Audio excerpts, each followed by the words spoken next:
That scene you saw was from the TV miniseries Salem Witch Trials.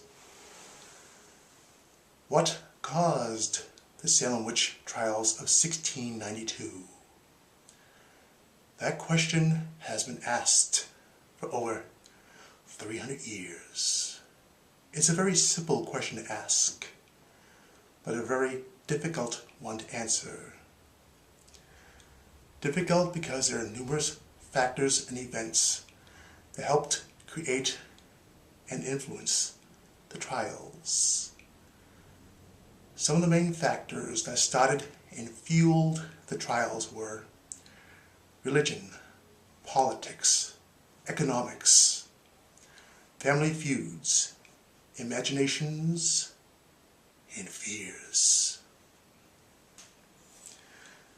To better understand the Salem Witch Trials, Part 1 has been divided into 5 sections. They are Salem History, Salem Politics, Cold Winter Days, Salem Witchcraft, and Aftermath. Come with us now as we travel over 300 years in the past as we look at Salem history.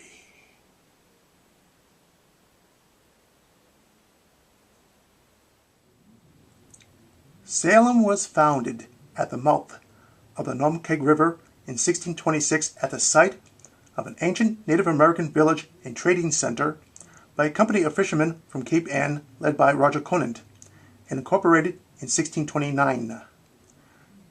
Conant's leadership had provided the stability to survive the first 2 years. He was immediately replaced by John Endicott, one of the new arrivals, by order of the Dorchester Company. Conant graciously stepped aside and was granted 200 acres of land in compensation. These new planters and the old planters agreed to cooperate, in large part due to the diplomacy of Conant and Endicott. In recognition of this peaceful transition to the new government, the name of the settlement was changed to Salem, a corruption of the Hebrew word shalom. By 1640, Salem would be the second most important colonial town next to Boston. The Massachusetts Bay Colony was issued a charter by the monarch of England in 1629, giving them the rights of autonomy and self-rule. The colonists were intent upon establishing a commonwealth where the Puritan Church could exist and the rights would be upheld.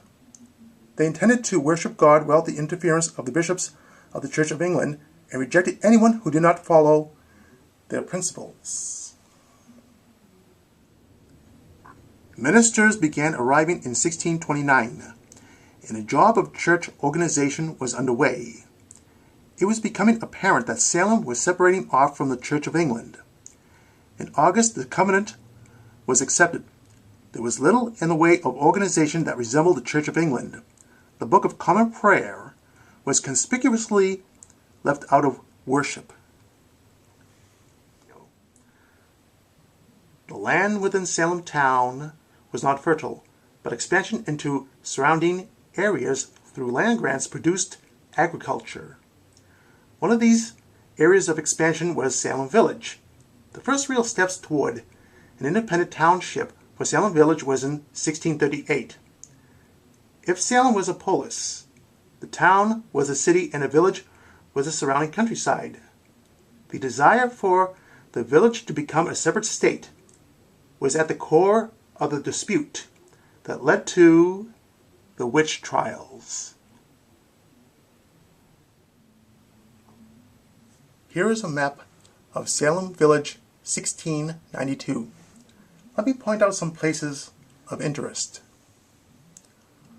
Over here you have Brookdale. Here you have Danvers Center.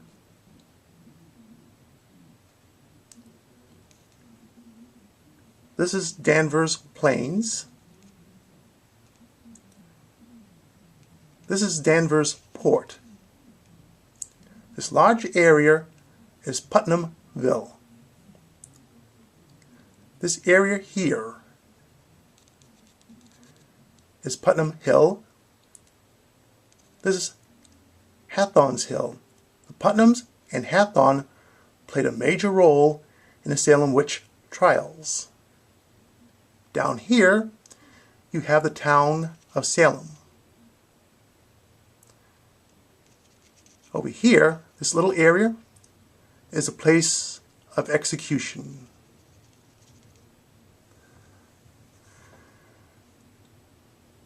Now that we have looked at Salem history, let's take a look at Salem politics.